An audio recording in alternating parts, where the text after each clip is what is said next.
So I just finished my interview and it went amazing. It went way better than the last one. I'll tell you guys more about it, but I think that was a good one. And right when I got there, I got complimented on my suit again.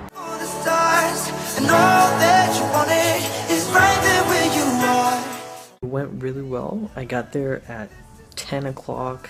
Our day started around 11. We did an intro, kind of overview of the curriculum, and then we went on a school tour. And after that, we had lunch with current medical students, so we got to ask more questions. And then after that, it was my interview.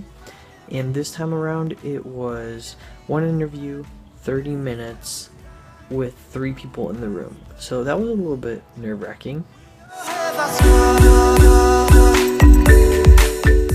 There were only 9 people today interviewing, which is kind of different from the last one because my last interview had like 30 to 40 people, so it wasn't very personal. I couldn't get to know the other people very well, but today I got to know everybody pretty well, and it was a very light-hearted environment. I really liked it. We can't go wrong.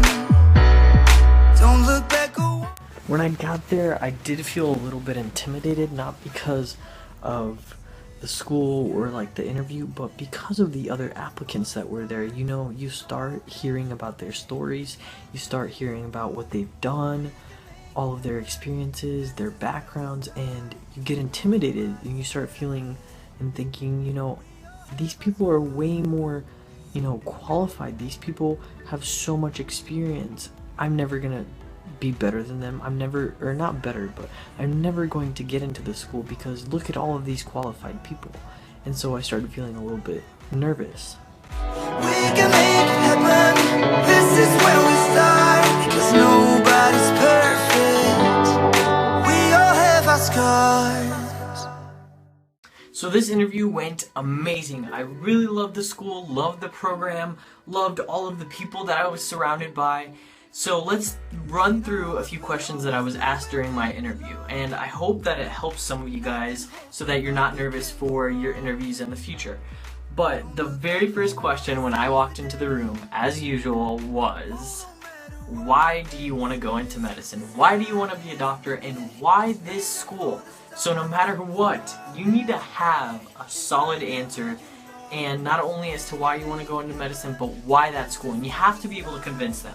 You have to be able to convince them why that school. Otherwise, they're not going to pick you. They're not going to be convinced that you really want to go there. They're just going to think, oh man, this kid just applied to 20 schools and didn't even look into any of them. Now, some of the other questions that they asked me was, what specialty do you want to go into? And like I've said before, they understand that your specialty is going to change, but just give them what they want for the moment. Pick something that you're most interested in at the moment, just so that they're satisfied.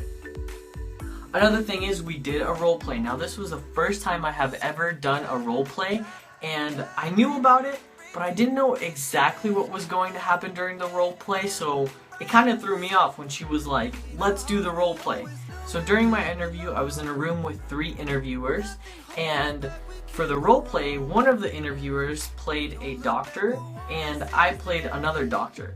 And we were working in a private practice together, and that doctor was basically making a bunch of mistakes, and one of the nurses told me that she noticed all of these mistakes, and I had to approach the doctor and ask him about the mistakes and see what was going on and why they were happening and how we could fix it.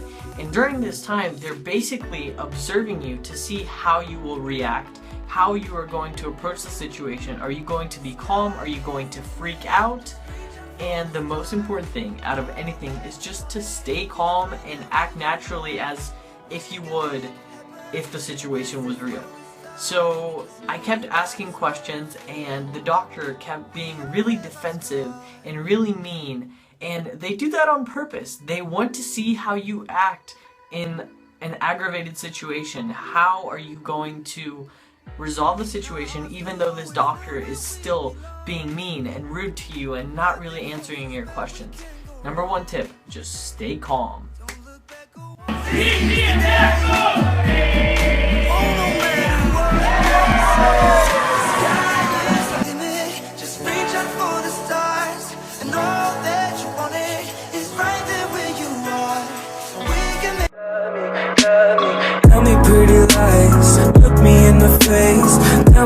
you love.